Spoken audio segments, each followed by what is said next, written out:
شهر رمضان الذي أنزل فيه القرآن هدى للناس وبينات من الهدى والفرقان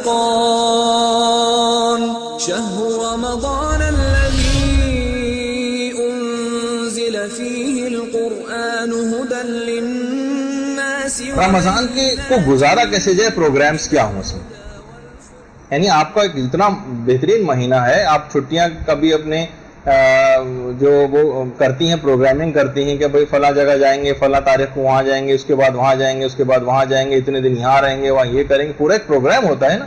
تو یہ بھی آپ کے پاس ایک روحانیت کو اپنی قوی کرنے کا ایک پروگرام ہے اس مہینے میں.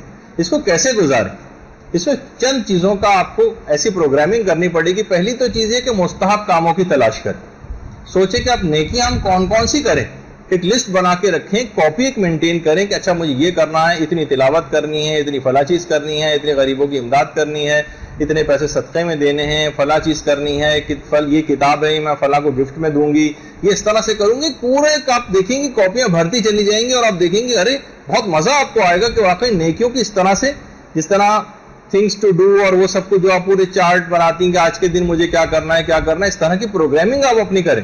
فلاں دعا پڑھنی ہے، اس کے بعد یہ کرنا ہے، پھر گھر کے یہ فلاں کام نمٹانے ہیں، والدہ کا ہاتھ بٹانا ہے، اور اس کو یہ سب فائدے، ثواب اور فائدے آپ کو لیتی چلی جائیں.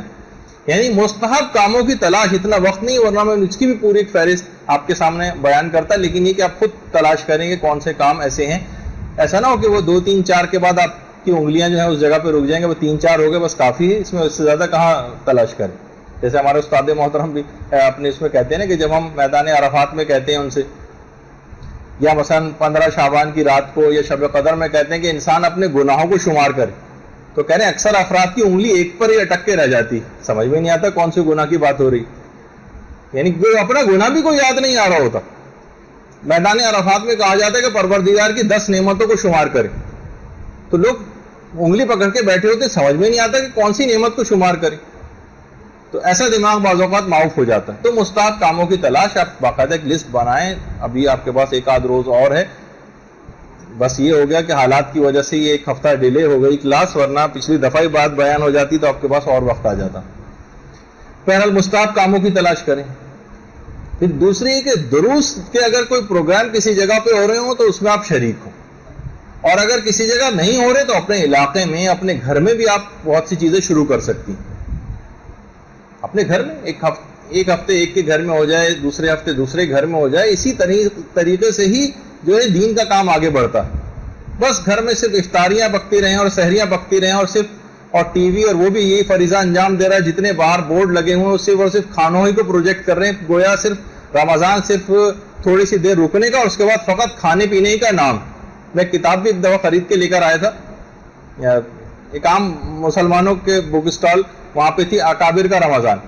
اس میں ڈھونڈ میں اپنے شوق میں لے کر آیا کہ دیکھیں اچھا کیا کیا کرتے رہے ہیں بہت سارے افراد، تو پتہ چلا اس میں کھانوں ہی کی تفصیل لکھی ہوئی تھی ساری، سحری میں یہ اور افطار میں یہ اور فلاں چیز میں یہ. تو صرف کھانے پینے کی طرف متوجہ نہیں ہونا چاہیے، بلکہ اور چیزوں کی طرف بھی انسان متوجہ ہو کہ اس مہینے کو میں کیسے گزاروں. تو دروس کے ایسے پروگرام، اس میں یقیناً معرفت کی باتیں ہوں گی، اس میں احکامات بیان کیے جائیں گے، اس میں انسان کی روحانیت کو قوی کرنے والی بہت سی چیزیں ہوتی ہیں. اچھا کر کہیں جانا ممکن نہیں ہے، انعقاد ممکن نہیں ہے، تو آپ مدرسے کی لائبریری کی ممبر بن کے CD لیں، کتابیں لیں. مدرسے کا چینل ہے یوٹیوب کے اوپر، اس میں مختلف علماء کے دروس وغیرہ موجود ہیں، ان کو آپ سنیں. یعنی اپنی معلومات میں اس طرح سے درس و تدریس میں اس مہینے کو گزاریں. یہ خود اس کے پروگراموں میں خاص طور پر شامل ہونا چاہیے. سوتے ہوئے اور کھاتے ہوئے اس مہینے کو صرف گزارنا نہیں چاہیے. اس کے بعد کتب کا مطالعہ، یہ ضرور اپنی لازمی طور پر زندگیوں میں شامل کریں. دیکھیے کتاب اگر کوئی شخص نہیں پڑھے گا، صرف ہم پچھلے جو یہاں پہ سینئر گروپس ہیں ان کو بھی اکثر و بیشتر ڈانٹ پھٹکار ہوتی رہتی ہے اس معاملے میں کہ صرف مدرسے میں پڑھائے جانے والے نوٹس کی حد تک اگر آپ رہ گئیں تو کوئی خاص آپ کو علمی ترقی نہیں کر پائیں گے. ظاہر ہے یہاں پر 1 ہفتے میں 1 کلاس ہوتی ہے، اتوار کے دن یہ صرف آپ آتی ہیں 3 گھنٹے کی، اس میں چلیں 2 لیکچرز آپ کے ہو گئے، یہ بہت ناکافی. سال بھر میں اگر کریں، چھٹیاں وٹیاں سب نکال دیں تو کتنا کم وقت آپ کے پاس بچتا ہے. تو آپ اس کمی کو کیسٹوں کے ذریعے اور کتابوں کے مطالعے کے ذریعے پوری کریں. تو بہت سی چیزیں محتاج نہیں ہوں گی کہ اتوار کو جائیں گے تو ہم کچھ حاصل کریں گے باقی پورے ہفتے ایسی گھر میں بیٹھے ہوں. نہیں، کتاب مطالعے کتب کے عادی بنے، اچھی اچھی کتابیں. ہر خاتون کی میں توقع کرتا ہوں کہ ہر ایک کے پاس اپنی ایک ذاتی لائبریری ضرور گھر میں ہونی چاہیے، چاہے ایک شیلف پہ مشتمل ہی کیوں نہ ہو. پھر آہستہ آہستہ اس کو بڑھاتی جائیں، لیکن ایک ذاتی لائبریری. ٹھیک ہے ابا کی ہے، بھائی کی کوئی ہے نہیں، آپ کی اپنی ایک ذاتی لائبریری ہونی چاہیے. چاہے وہ کتنی کم کتابیں 10-15 کتابوں سے اس کا آغاز کریں، لیکن ہونی چاہیے. تو اس کی طرف زیادہ سے زیادہ کوشش کریں، رغبت کریں. اگلی چیز یہ ہے کہ ایسے افراد کی آپ کو مدد کرنی ہے جو مالی لحاظ سے، فکری لحاظ سے، اعتقادی لحاظ سے یا میدان عمل میں کمزوری کے اعتبار سے ہوں. ان کی کمک اور مدد آپ کو کرنی. صرف ہم مدد صرف پیسوں ہی کی مدد کو سمجھتے ہیں. آپ دیکھتے ہیں کتنی خواتین ہیں ان کے نماز روزے غلط ہوئے چلے جا رہے ہیں، مسائل شریعت کا ان کو علم نہیں ہے. آپ دیکھ رہی ہیں عورتوں کے مخصوص مسئلے دیندار خواتین بھی صحیح طور پر ان سے واقف نہیں ہیں. جو چیزیں آپ سنیں عورتوں تک پہنچائیں، ان کی نمازیں خراب نہ ہوں، روزے خراب نہ ہوں. کیسے ہے آپ اس پہ اکتفا کر کے بیٹھ جاتی ہیں کہ چند باتیں آپ کو پتہ چل گئی اور کسی دوسرے کو آپ نہ بتائیں.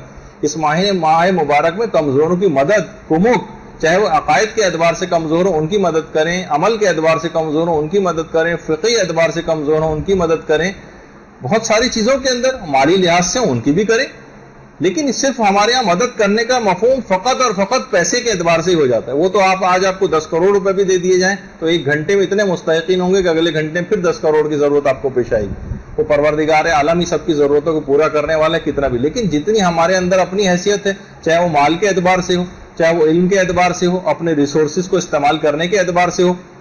آپ کی چند عورتوں کے اندر سے ہے، آپ مجالس پڑھنے جاتی ہیں، 2-4 لوگ آپ کی نگاہ میں ہیں، کچھ غریب ہیں ایسے، کچھ کو کتابوں کی ضرورت ہے، کسی کچھ ہے، آپ اپنے وسائل کو بروئے کار لائیں. کسی سے کیش سن کر بھی آپ مدد کروا سکتے ہیں. ضروری نہیں کہ آپ کے پاس اپنا ہی اتنا کچھ موجود ہو اور ہر ایک کو اپنی جیب سے ہی آپ مدد کرنی. اپنے تعلقات کو استعمال کریں، اپنی جاہ کو استعمال کریں دین کے کاموں کے لیے. آپ کسی کے تھرو کروا سکتی ہیں بہت سے کام. آپ کہیں گے بھائی فلاں شخص جو ہے اس کا یہ مسئلہ ہے، ان کو کچھ کتابوں کی ضرورت ہے، 1000 روپے مثلا چاہیے، آپ کسی کو بھی لے کے وہ کتابیں جو ہے گفٹ میں دلوا دیں تاکہ یہ دین کا کام آگے بڑھے نا. یہ صرف پیسوں کی حد تک نہ رہ جائے معاملہ. مثلا بہت سے لوگ ہوتے ہیں، جیسے اکثر مولانا رضا داؤدانی صاحب تھے، ان کے پاس بہت سے افراد خواتین ہیں، پردہ مکمل نہیں ہے ان کا، اور جناب مرد حضرات ہیں داڑھی نہیں ہے، اور سید ان کے پاس. وہ خود فرماتے ہیں کہ لوگ آتے ہیں ہمارے پاس تو ہم ان سے کہتے ہیں بھائی صاف صاف بات ہے کہ آپ نے اپنا حق خود ختم کر لیا. جو کھلم کھلا گناہ کرے اسے سہم سعادت نہیں دیا جا سکتا. تو آپ اپنے حلیے کو صحیح کریں، داڑھی وغیرہ رکھے گئے. کتنے ہی افراد ایسے ان کو یہ مسئلہ بتائے گا، چاہے انہوں نے شاید بہت سے افراد ہیں لالچی کے تحت داڑھی رکھ لی کہ ہماری تاکہ مدد ہوتی رہے، ان عورتوں نے پردہ کرنا شروع کر دیا ہو. لیکن ایک بات آپ کچھ پیغام تو آگے پہنچائیں نا، تاکہ لوگوں کو احساس ہو کہ بہت سارے افراد حق رکھنے کے باوجود بھی اپنے آپ کو بہت سے گناہوں کے باعث اپنے حقوق سے خود محروم ہو جاتے ہیں، اپنے آپ کو محروم کر لیتے ہیں بہت سی وجوہات کی بنا پر. تو یہ ایک ایسی چیز ہے، یعنی کمزور لوگوں کی مدد، جس میں ساری چیزیں شامل ہو جاتی ہیں. آپ باقاعدہ صرف سننے کی حد تک، یہ نوٹس بنانے کی حد تک نہ رہے گا جب تک عمل نہ کریں، ورنہ یہ سب بیکار. ورنہ تو کتابیں کے قبرستان بھرے پڑے ان تمام چیزوں کے اذکار سے، وہ لے کے آپ بھی شیلف کے اندر بھر لیجئے. اگر عمل نہیں کرنا تو پھر کوئی فائدہ نہیں. اچھا، پھر اس کے بعد ایک چیز آتی ہے اور وہ ہے روزانہ کی جو دعائیں. یہ بھی بہت اہم ہے. ایسا نہ ہو کہ صرف عمل کے لیے بہت ساری چیزیں آپ کریں کہ بھائی میں فلاں کی مدد کر رہی ہوں، فلاں یہ کر رہی ہوں، اور دعاؤں سے غافل ہو جائیں.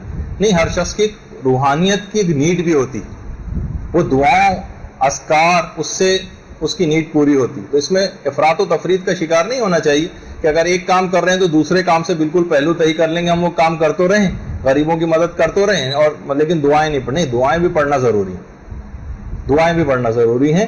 تو روزانہ کی جو مشہور دعائیں ہیں وہ بھی اس سلسلے میں جو ہے وہ ضرور پڑھیں. یا علی ہو، یا عظیم ہو، یا غفور ہو، یا رحیم والی دعا وہ ہر نماز کے بعد جو پڑھی جاتی ہے وہ بھی آپ کو مفاتی میں مل جائے گی. ماہ مبارک رمضان کی روزانہ کی جو دعا اللہم ادخل علی اہل القبور السرور، رمضان میں پڑھنے کی کچھ خاص دعاؤں میں سے یہ بھی آپ ضرور اس میں پڑھیں. مفاتی کھولیں، اس کے اندر یہ سب دعائیں آپ کو لکھی ہوئی نظر آ جائیں گی. اللہم ارزقنی حج بیتک الحرام فی عامی ھذا و فی کل عام، یہ والی جو دعا ہے یہ بھی آپ کو مفاتی اور دیگر کتابوں میں مل جائے گی.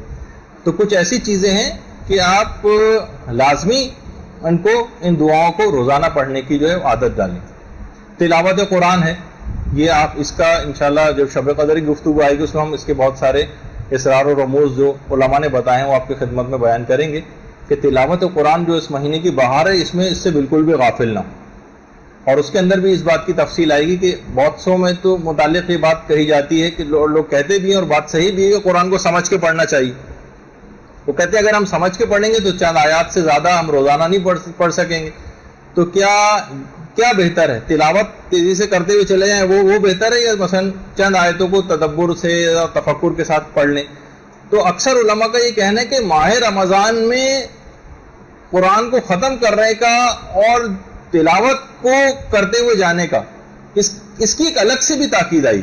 وہ تو ٹھیک ہے، تفکر کریں، تدبر کریں، اس کو تو کبھی بھی کوئی نہ کوئی منع کر سکتا ہے، نہ اس سلسلے میں کوئی دو رائے. لیکن رمضان کی خصوصیت یہ کہ اس میں صرف تلاوت بھی مطلوب ہے. اس کو جو فائدے آپ جس کام کے لیے بھی، جس فکر سے بھی آپ تلاوت کر رہی ہیں، ٹھیک ہے، وہ اس کے لیے الگ موقع کوئی نکالی، تفسیر آپ لے کر بیٹھیں، اس میں تدبر کریں، تفکر کریں، درس قرآن سنیں.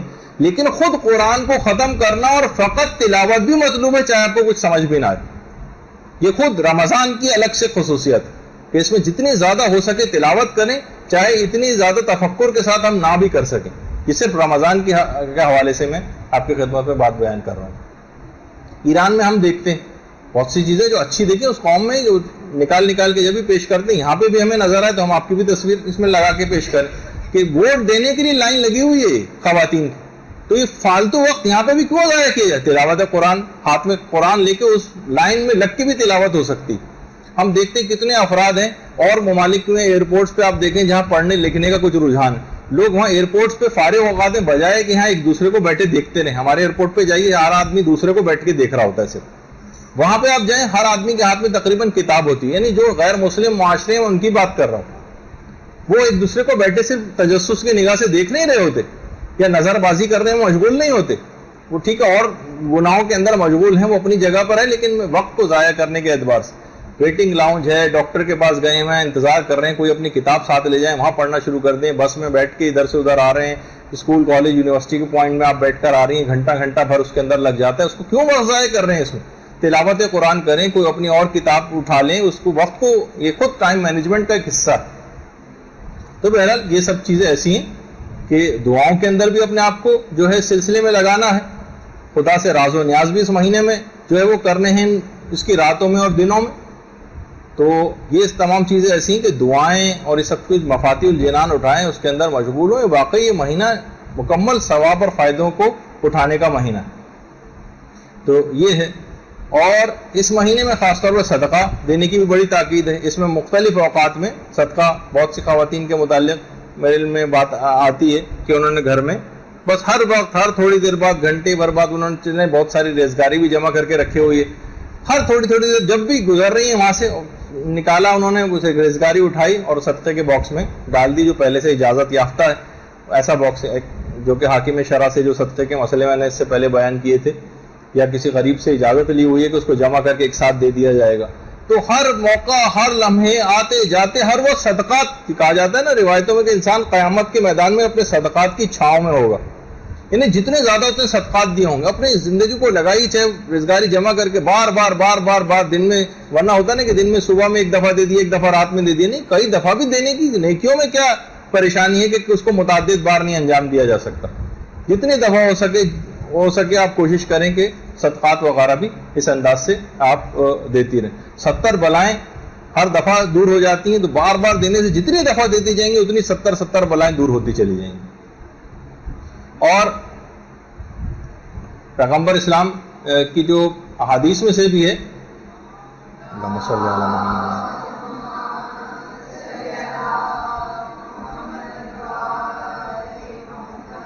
کہ گناہ بھی صدقہ دینے سے جو ہے وہ معاف ہوتے ہیں. اور بہت ساری روایت اس سلسلے میں جو ہیں.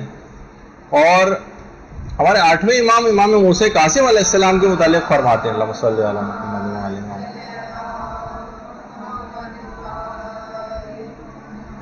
یعنی 8ویں امام کہتے ہیں اپنے والد 7ویں امام کے متعلق کہ میرے بابا رمضان کی آخری تاریخوں میں ہر رات 20 رکعت نماز مستحبی بڑھا دیا کرتے تھے.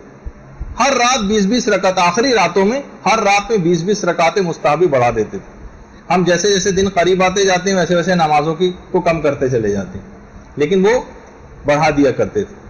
اچھا، اب اس میں آپ کو زبان کے اوپر بہت زیادہ کنٹرول رکھنا ہے، اس کا خیال کرنا ہے. آنکھوں کے اوپر بہت زیادہ کنٹرول جو رکھنا ہے. حرام چیز کوئی نہ ہو، رشوت خوری اور مختلف چیزیں یا مال حرام اس طرح سے کمانا، اس پہ اپنے آپ کو کنٹرول رکھنا۔ اور ایک چیز اور دیکھیے، بہت ساری طبیعتیں ایسی ہیں کہ ان کی طبیعتیں عام دنوں میں روزہ رکھنے پر تیار نہیں ہوتی۔ ٹھیک ہے، ہمیں پتہ ہے، ہمیں بہت زیادہ ثواب معلوم ہے، لیکن کیا کریں، دل نہیں چاہتا روزہ رکھنے کو۔ ہمیں پتہ ہے کہ لوگوں کی امداد کرنے کا اور صدقات دینے کا کتنا ثواب ہے، لیکن انفاق فی سبیل اللہ کے اوپر دل زیادہ تیار نہیں ہوتا، ہاتھ جیب کی طرف زیادہ جاتا نہیں ہے اس سلسلے میں۔ ٹھیک ہے، نمازیں جو ہیں، ہمیں پتہ ہے کہ رات کو شب بیداری کی کتنی تاکید ہے، نماز شب پڑھنے کی کتنی تاکید ہے، لیکن نماز شب کے لیے کوشش کے باوجود اٹھا ہی نہیں جاتا۔ ان لوگوں کے لیے بھی ایک آسان حل بتایا گیا ہے۔ وہ افراد، اور یہ حل جو بتایا ہے ہمارے چھٹے امام جعفر صادق علیہ السلام نے بتایا، صلی اللہ علیہ وسلم، کہ جن کی طبیعتیں انفاق فی سبیل اللہ پر، انہیں صدقات دینے اور مال خرچ کرنے پر راغب نہیں ہوتی، جو راتوں کو اٹھ کر شب بیداری کے اوپر جن کی طبیعتیں تیار نہیں ہوتی، جن سے مستحبی روزہ نہیں رکھا جاتا، امام فرماتے ہیں ٹھیک ہے، اگر یہ نہیں کر پاتے تو یہ چاہیں یہ چیزیں نہ کریں کیونکہ طبیعت ان کی مائل نہیں ہے اس طرف، لیکن ان کو پھر تسبیحات اربع پڑھنے سے بخل نہیں کرنا چاہیے۔ ایسے افراد کے جو ان تینوں کام نہیں کر سکتے، ان کو چاہیے کہ کم سے کم، یہ میرے اپنے الفاظ ہیں، کہ ان کو چاہیے کم سے کم ایک تسبیح تسبیحات اربع، سبحان اللہ والحمد للہ ولا الہ الا اللہ واللہ اکبر، یہ کم سے کم روزانہ ضرور پڑھ لیں، تو ان کی وہ کمی جو یہ صدقات نہ دینے کی وجہ سے روحانیت میں کمی ہو رہی ہے، جو شب بیداری اور نماز شب نہ پڑھنے کی وجہ سے ان کے اندر ایک کمی آ رہی ہے، اور جو مستحب روزے رکھنے سے جو فائدے روحانیت کے حاصل ہو جانے چاہیے تھے وہ حاصل نہیں کر پا رہے ہیں، وہ تسبیحات اربع پڑھنے سے حاصل کر سکتے ہیں۔ یعنی یہ نہ ہو کہ بس ایک دفعہ پڑھ لی، کم سے کم ایک تسبیح، تو 100 کی ایک تسبیح روزانہ اگر تسبیحات اربع کی پڑھ لی جائے تو ان تمام ثواب کو دلوا دے گی۔ آسان ترین حل ان افراد کے لیے۔